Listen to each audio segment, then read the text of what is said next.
So if you're a business or you're a brand looking to get leads or sales, then, well, you're gonna run into a lot of issues. Bunch of challenges, a bunch of errors, a bunch of painful learnings that are gonna cost you tons of money. And I'm here to make sure that doesn't happen. So my name's Hugo, and I've been doing ads for about 5 years at this point. I have like $12 million of ad spend under my belt, just in different industries, different brands, from drop shipping to private labeling to local businesses and just all sorts of things.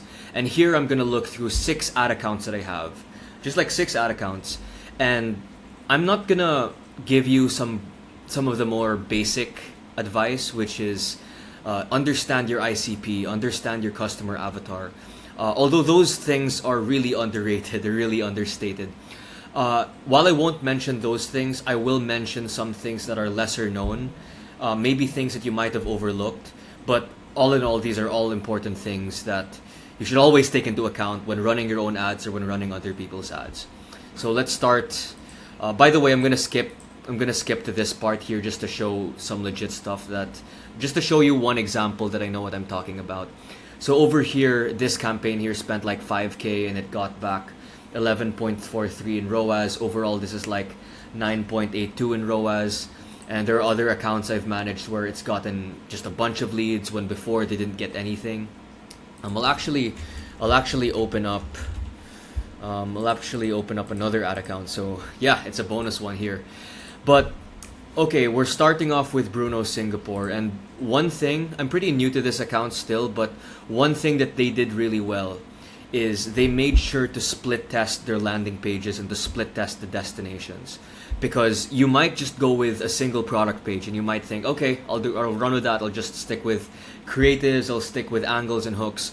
But one thing you should never forget to test is the destination or the actual product page.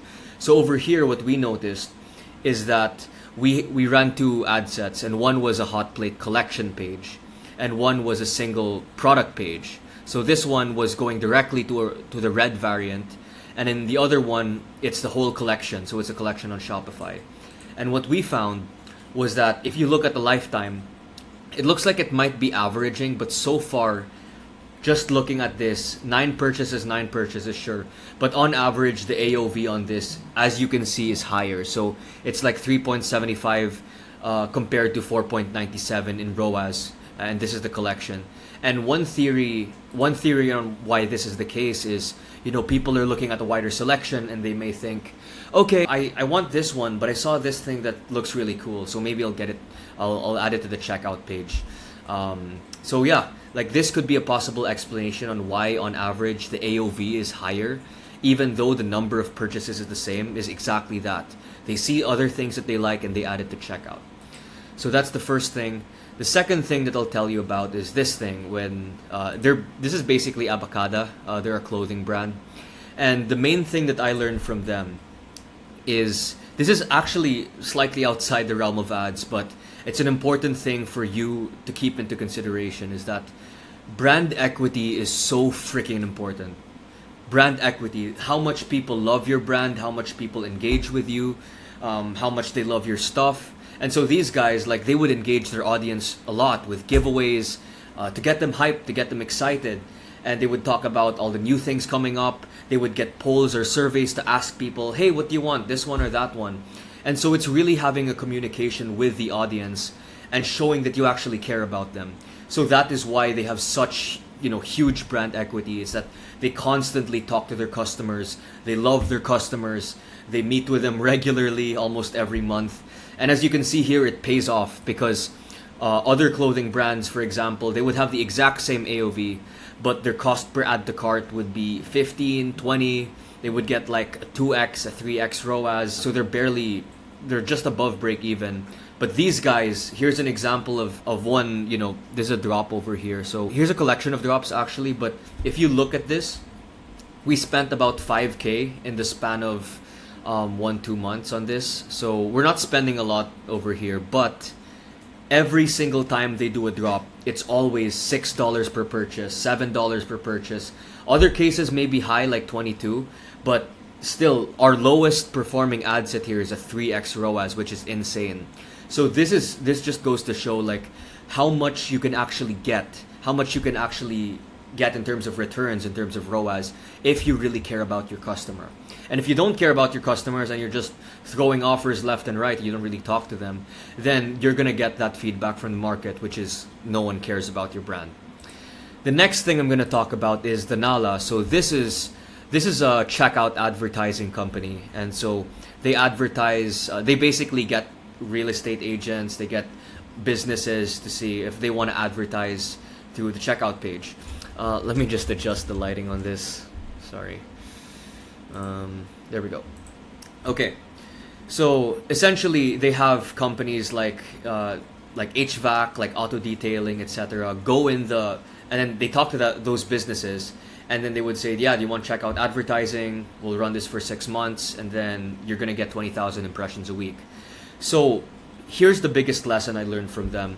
Make sure that you are hyper specific with the niche you're targeting across the board with Facebook ads, in terms of interests, in terms of age and demographics, in terms of the creative you're running, in terms of the ad copy and the headline, in terms of the form that you're running and the landing page. Just everything across the board has to be consistent. Because here's an example of a test that we did with everything was real estate. So we used real estate interests. We did keep the demographics broad, but over here in the creatives, as you can see, it's pretty much real estate. Be the number one realtor in your area. Dominate your local real estate market. So we mentioned real estate, and then over here in the form, the one that we did here, you can see that. Okay, intro. Be the number one realtor in your area with star sticks. So it was very specific. And on the other hand, we did another test, which is we bunched up a bunch of different businesses like HVAC, like HVAC auto detailing, etc. We put them in one ad set, and then we broadened the messaging here. So this says, be the number one in your industry with star sticks. Be the number one in this place with star sticks. Blah blah blah. And then the form, as you can see here, it's broad. So it essentially says, be the number one in your local industry. And people will always be thinking, local industry of what? Local industry of what? Is it for me? Is it for me? If they have doubts, that's going to represent itself in terms of bounce rates, in terms of people clicking on it, but they don't actually become leads because they have doubts that it's for them. So that's what I learned from Star Sticks. And here is another one from Division Construction. So this is actually one of my favorite case studies. I keep saying that in so many places, but the reason why is because in total they spent $10,000, but half of that, about like $4,500 or $5,000, was spent by another agency or another media buyer from Upwork. And those people, they did a bunch of tests. So they did like website leads, they did creative leads, etc. But he did not close a single contract from that. And by the way, Division Construction essentially builds houses. So he builds ADUs, accessory dwelling units in Los Angeles. And we basically ran ads to get him those ADU contracts. And these guys, they spent like $4,500 worth of things, $4,500 in ad spend, and they didn't get shit. They didn't get anything from it. So Dimitri was pretty upset. And then we came in, we launched these two campaigns. So we have an awareness campaign that's going on. By the way, he paused it because he got fully booked, in case you're wondering. So 5K, 5.4K. And he closed a guaranteed one contract, but he said that he's basically set to close like 2 more contracts and he confirmed that they came from our ads. So if you're skeptical, like you're just making this up, I have a YouTube video that talks about his testimonial, about his first contract that was closed. And if you look at this, which is 5.4K, so essentially 5,400, and you do essentially a single contract is $150,000, so it's about 450,000 divided by 5,400. He had about an 83x ROAS just working with us. So he spent the same amount of money, but in their case it was a ROAS of 0. In our case, it's a ROAS of 83. The one thing I learned from him is that you need to constantly test better offers, and also you need to make sure that you're qualifying people properly on the form.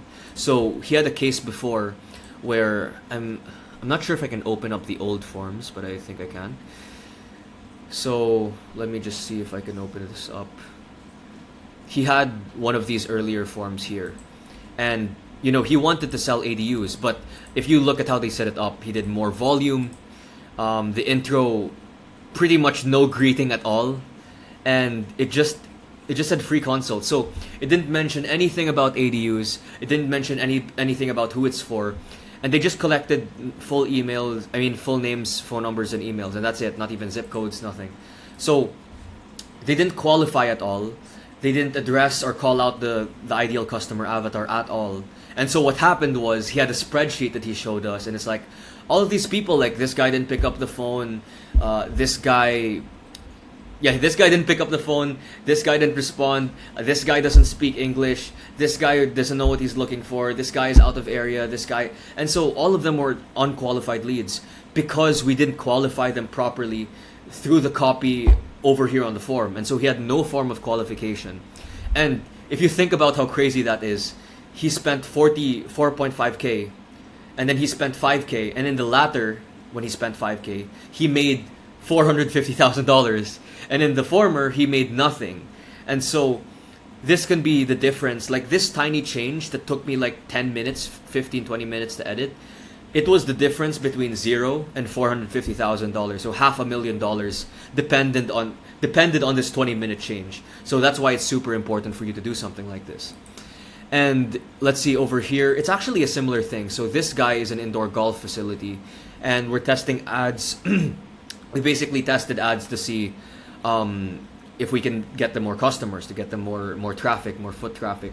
And the learning I got from him was, again, it's offers. Because before, what we did was we basically said, okay, it's $40 an hour, let's see what you got. And we sent them to the booking page. And yeah, this isn't fully tracked. Like, we definitely got more purchases than just 2. We probably got like 5-6 customers from this, but essentially it was horrible. So it was very unprofitable. It didn't work, and we just said, okay, let's skip that. But over here, what we did over here is we changed the offer from a per hour rate.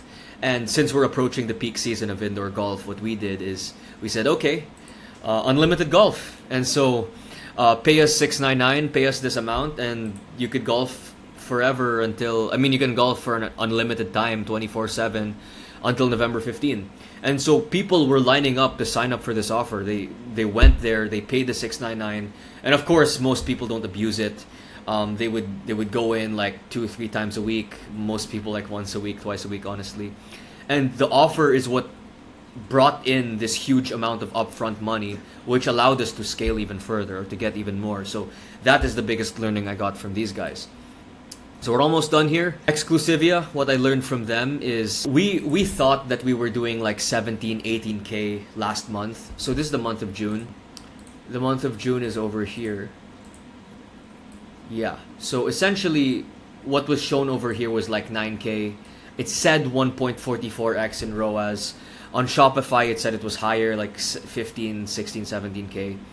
But the thing is, we looked at a separate thing, and then we said, hey, what is this? Like, what the hell is this? And they said, oh, it's our WhatsApp sheet. And apparently they had an extension on their website, so a plugin that when you press the button, it opened the WhatsApp chat. And they would have conversations with a sales agent, and the sales agent would convert them on the chat, and they would basically send a link, they would pay the link, and boom, they're a customer. And this happened, well, more times than we thought. And our actual revenue was closer to 23 to 25K in the month of June. So one thing to remember is that if you think you're unprofitable, of course, make better ads, make better offers and creatives, but also diagnose the attribution or diagnose the tracking. Make sure that you're actually tracking all sales, because maybe there's some missed tracking or missed sales or missed conversions that you're just not seeing. So there are many ways to address that. One is measuring it, one is using Zapier, one is using offline data sets. There are just so many ways to measure it if the data isn't reflecting here on the ads manager. But just keep in mind that there are some conversions that you might be missing. And this is the last thing. So this is the last thing. This is a solar company in Edmonton called Own Your Power. And these guys So I pretty much just got this creative off of an ad. But one of the main reasons why this thing is doing so well is because of the offer. So we mentioned zero down payments. We're, a lot of contractors, a lot of people. I'm not saying that this never works, because of course in the coaching space, they get a picture of them drinking coffee or them with their family, and that could work. But in many, many scenarios, the creative with a solid offer over there beats or outperforms just the general creative 9 out of 10 times. So if you're a contractor, if you're an e-commerce brand, if you're something like that, make sure you're incorporating offers into your ads, especially if you're doing direct response marketing. Make sure that you have offers right there. It can cut your CPL by 66%, 50%, heck, even like 85%. And I've seen that happen several times. And yeah, so these guys had a great offer. These guys are making a bunch. They're getting a lot of qualified leads. And so that's pretty much it. That's all the ad accounts I have to share. So again, like, this is Hugo. I'm legit. Hopefully you can kind of sense that I'm not faking any of this stuff. Been doing this for a while, and I just hope you got value from this video. So that's pretty much it. I hope you have a great day, and see you in my next video.